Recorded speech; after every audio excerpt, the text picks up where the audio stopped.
अस्सलाम वालेकुम दोस्तों, मेरा नाम है लियो, मेरे साथ हमेशा की तरह मौजूद है दाऊद और आप देख रहे हैं क्रिकेट डबर अली शो। क्योंकि इसको देखना तो बनता है। तो दोस्तों आज आप लोग लेकर आ रहे हैं टॉप 5 क्रिकेट न्यूज का सेगमेंट, जो कि हमेशा की तरह हमारा सेगमेंट होता है और दिन भर की बड़ी बड़ी खबरें जो है वो हम लेकर आते हैं, आपकी खिदमत में पेश करते हैं।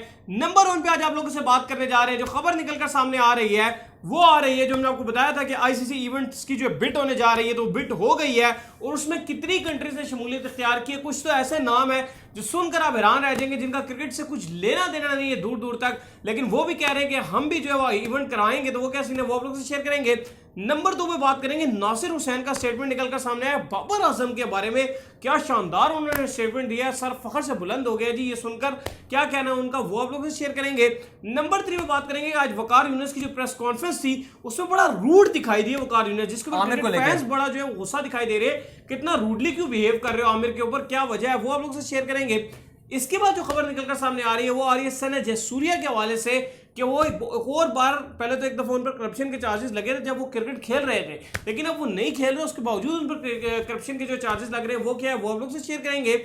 इसके बाद नंबर 5 में आप लोग को बताएंगे, ऑस्ट्रेलिया से खबर एक निकलकर सामने आ रही है। फिंच ने बयान दिया है क्रिश्चियन को लेकर, डेनियल क्रिश्चियन का, उनका क्या कहना है वो आप लोग से शेयर करेंगे। हारिस सोहेल भी बाहर हो गए, बता दें। हारिस सोहेल भी बाहर हो गए और उनकी जो रिप्लेसमेंट है वो भी सामने आ गई है, वो भी आप लोग से शेयर करेंगे। तो अगर आप आए हमारे चैनल पर नए और फर्स्ट टाइम आए हैं तो चैनल को लाजमी सब्सक्राइब करें और साथ लेके बेल आइकन बजाना ना भूलिएगा। तो बात का आगाज करते हैं दाऊद से नंबर खबर को लेकर जो कि निकलकर सामने आ रही है। तो दाऊद इस वक्त जो नंबर 1 खबर निकलकर सामने आ रही है और जो गर्दिश कर रही है खबर वो ये निकलकर सामने आ रही है कि आईसीसी की जो बिट हुई है उस बिट के अंदर बहुत सारी कंट्रीज जो है वो आ चुकी हैं और सब ने कहा है हम भी कराएंगे, लाइक अमेरिका, नमीबिया। क्या लिस्ट है जी? देखिए 2 राउंड होते हैं। जो पहला राउंड है उसमें 17 ममालिक ने, 17 आईसीसी के जो मेंबर्स हैं उन्होंने इसके लिए अप्लाई किया है। फिलहाल तो आईसीसी खुद भी घबरा गया कि भाई ये क्या हो गया, इतना तो मेरे पास इवेंट्स भी नहीं है, एक अनार 100 बीमार। हाँ। तो अभी तो फिलहाल आईसीसी यही देख रहा है कि भाई यूएसए ने भी अप्लाई कर दिया है, नमीबिया ने भी अप्लाई किया है, यूएई ने भी अप्लाई कर दिया है, ओमान ने भी अप्लाई कर दिया। इसके अलावा अगर पूरी लिस्ट आप जानना चाहते हैं तो भारत है,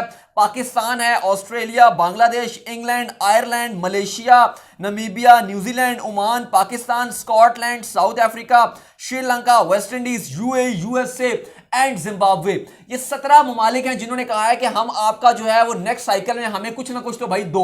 जिसमें से 3 इवेंट्स की जो बिड करने के लिए जो रिक्वेस्ट किया है वो भारत ने किया है, 2 के लिए जो है वो ऑस्ट्रेलिया ने किया है, 2 के लिए जो है वो इंग्लैंड ने किया है। पाकिस्तान की बात की जाए तो इन्होंने तो लंबे चौड़े 4-5 ममालिक के लिए जो है वो 4-5 इवेंट्स के लिए जो हम जा रहे हैं, तो हर कोई जो है वो जा रहा है। बाकी नमीबिया, जिम्बाब्वे, यूएसए, ये सब एक एक के लिए कह रहे हैं जी कि हमें जो है वो चाहिए। तो पहली जो थी रिक्वेस्ट थी वो आईसीसी को मौसूल हो गई है, लेकिन जो आईसीसी के हेड हैं उन्होंने फिलहाल ये कहा है कि अब डिटेल आप हमें जो है वो सबमिट करवाओ, क्योंकि सितंबर में इसका जो है वो ऐलान किया जाएगा कि 2024 से 2031 तक T20 वर्ल्ड कप, 50 ओवर वाला वर्ल्ड कप, इसके अलावा जो है वर्ल्ड T20 चैंपियंस ट्रॉफी कौन होस्ट करेगा।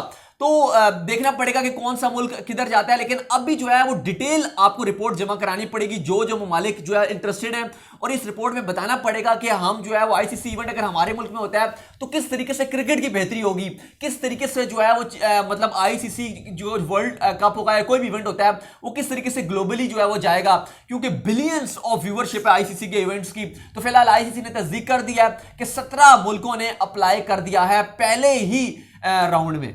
तो देखते हैं जी क्या बनता है, क्योंकि तमाम ममालिक जो है, नमीबिया भी बीच में है, अमेरिका भी बीच में है और दाऊद का पसंदीदा पापू गिनिया। पापू गिनिया नहीं है, नहीं वो पसंदीदा तो है ना आपका, नहीं वो आपका है, पसंदीदा तो है हाँ, ना पसंदीदा है लेकिन आपका है।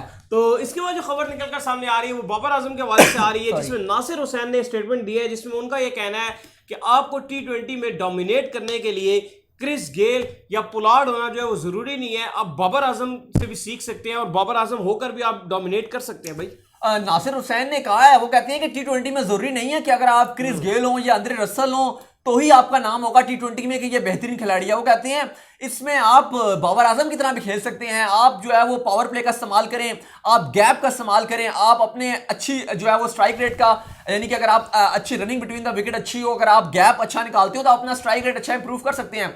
तो कहते हैं कि जिस तरीके से बाबर आजम 2 साल T20 में नंबर 1 प्लेयर रहे हैं, फिर T20 ब्लास्ट में गए, वहां पर उनका बड़ा नाम हुआ, तो नासिर हुसैन तो बड़ी तारीफ कर रहे थे बाबर आजम की, और हमने देखा है कि सारे फॉरेन कमेंटेटर्स बड़ी तारीफ करते हैं। हाँ, हम आप कह सकते हैं कि छोटी मोटी चीजें हैं जिसका तस्करा वसीम अकरम भी कर रहे थे, जो कराची के कोच भी हैं, कि बाबर अगर थोड़ा सा इंप्रूव कर लें अपने जो डॉट बॉल्स खेलते हैं T20 में, थोड़ा बहुत जो आखिर में 150 बना लेते हैं जब, तो थोड़ा सा एंड में जब बाबर अगर हिटिंग करना शुरू कर दें तो बाबर आजम से बेहतरीन कोई प्लेयर है ही नहीं। अभी भी वो वन ऑफ द बेस्ट है, लेकिन फिर उनके कोई नेड़े भी नहीं आएगा।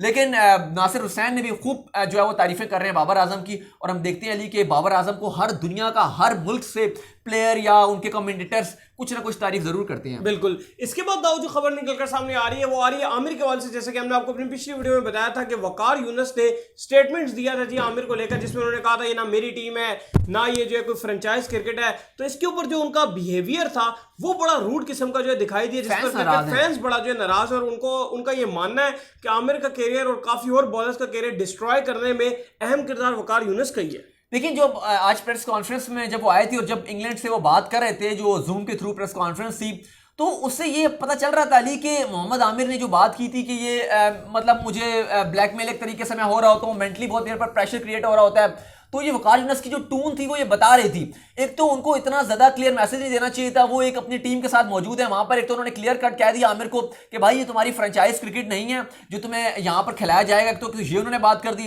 फिर उन्होंने कहा कि ठीक है he might be a fine cricketer, but उन्होंने कहा कि अगर डिसिप्लिन नहीं फॉलो करेंगे, अगर ये आकर परफॉर्मेंसेज नहीं दिखाएंगे, और दूसरी बात ये उन्होंने कही है, वो कहते हैं कि वो जो मोहम्मद वसीम खान जो MD हैं वो मिलने गए हैं, तो वो कहते हैं कि वो पर्सनली तौर पे मिलने गए हैं, मतलब एक तरीके से जिस तरीके की उनकी टून बता रही थी वो ये कहना चाह रहे थे कि वसीम खान को नहीं जाना चाहिए था।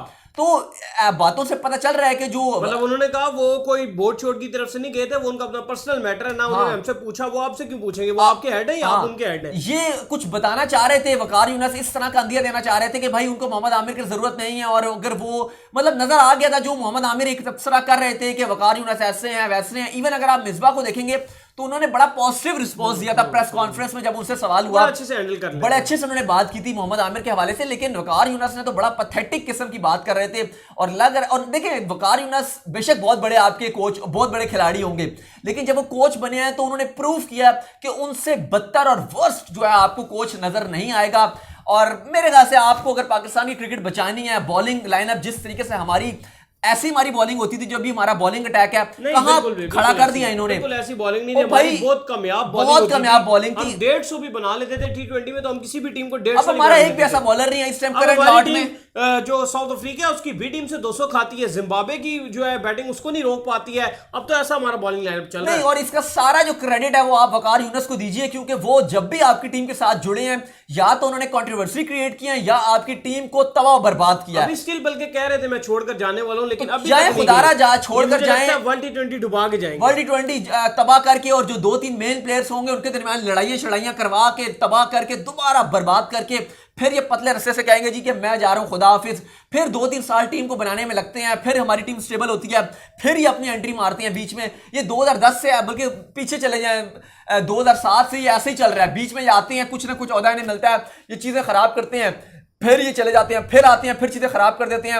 लेकिन फिलहाल अभी जो उनका रवैया नजर आ रहा है, ऐसा ही लग रहा है कि इनके होते हुए कम से कम मोहम्मद आमिर टीम में कमबैक करते हुए मुझे नहीं दिखाई दे रहे। जो सूरत हाल नजर आई है, जिस तरह की इनकी टून बता रही है, बहुत मुश्किल लग रहा है। या तो फिर इनको हटाना पड़ेगा या इनको PCB को बैठ कर समझाना पड़ेगा कि भाईजान आप अभी आप प्लेयर नहीं रहे, अब आप कोच हो, और गेम से बढ़कर आप भी नहीं हो। जो आपने बात की है ना मोहम्मद आमिर के लिए, तो आपको भी ये समझना पड़ेगा कि आपका टाइम गुजर चुका है, अब आप कोच हो, अब आप टीम के खिलाड़ी नहीं हो। सही हो गया। इसके बाद दाऊद जो खबर निकलकर सामने आ रही है वो आ रही है सना जयसूर्या के हवाले से, कि पहले हमने देखा था कि उनके ऊपर जो चार्जेस लगे थे, जिसके अंदर जो है मैच फिक्सिंग का जो है बड़ा उनको जो है चर्चा रही थी उसकी। अब खबर ये आ रही है इन्होंने किसी स्पोर्ट्स मिनिस्टर को रिश्वत दी है किसी खिलाड़ी को खिलाने के लिए, जिसके ऊपर ICC ने एक्शन लिया। आईसीसी ने सना जयसूर्या लेजेंड खिलाड़ी हैं, लेजेंडरी ओपनर हैं, T20 के बल्कि T20 का जब ODI जिस तरीके से खेलते थे, टेस्ट जिस तरीके से खेलते थे, वो T20 की तरह खेलते थे। लेकिन रिटायरमेंट के बाद इनके ऊपर जो है वो एंटी करप्शन के जो चार्जेस हैं वो थमने का नाम नहीं ले रहे। स्कैंडल से भी ये दूर नहीं रह पाते हैं श्रीलंका में। फिलहाल आईसीसी ने इनको बैन कर दिया है क्योंकि स्पोर्ट्स मिनिस्टर को इन्होंने पैसे दिए थे और भी काफी सारे इनके ऊपर चार्ज लगाए गए हैं, ना सिर्फ कुछ सिलेक्शन पॉइंट ऑफ व्यू में बल्कि कुछ कहा गया कि कुछ रिजल्ट्स तब्दील करने के लिए भी इन्होंने पैसे दिए हैं, जिसकी वजह से इनको बैन कर दिया। साथ ही श्रीलंका के तो बुरे ही वक्त चल रहे हैं। राजा पक्सा जो बड़े अच्छे खिलाड़ी थे अगेंस्ट पाकिस्तान, बड़ा अच्छा उन्होंने रन्स बनाए थे। मिकी आर्थर ने तो यहां तक कहा हुआ था कि ये one of the best Sri Lanka के हार्ड हिटर हैं, उनके ऊपर भी बैन लगाया है। उनके ऊपर $5,000 का भी जो है वो लगा दिया है क्योंकि कहा गया है कि जो सेंट्रल कॉन्ट्रैक्ट था उसकी इन्होंने खिलाफ वर्जी की है। इससे पहले 2 हफ्ते पहले जो 3 मेन श्रीलंका के खिलाड़ी थे उनके ऊपर ऑलरेडी जो है बैन लग गया है। तो मामला काफी खराब जा रहे हैं क्रिकेट श्रीलंका के। सही हो गया। इसके बाद दाऊद जो खबर निकलकर सामने आ रही है वो खबर आ रही है ऑस्ट्रेलिया से, जहां पर फिंच ने कहा है कि जो डैनियल क्रिस्टियन है ये मेरे मैच विनर प्लेयर हैं और ये वर्ल्ड T20 में बड़ा अहम किरदार अदा करेंगे ऑस्ट्रेलिया की। कराची किंग्स के स्टार ऑलराउंडर थे और जब यूएई की लेग शुरू हुई है और कराची किंग्स के डैनियल क्रिस्टियन और नबी गए हैं तो कराची किंग्स जो है वो स्ट्रगल कर रहा था मिडिल ओवर्स में भी कर रहा था और इनका मिडिल ऑर्डर भी उस तरीके से अच्छी निक में नजर नहीं आया। लेकिन फिलहाल डैनियल क्रिस्टियन की वो लक ये चली है कि वो ऑस्ट्रेलियन टीम में आ गए हैं। तो एरन फिंच ने कहा है कि एक तो ये मोस्ट सीनियर कैंडिडेट हैं और हमारे आगे आने वाली बायलैटरल T20 सीरीज और वर्ल्ड T20 में हमारा बहुत मेन हथियार रहेगा।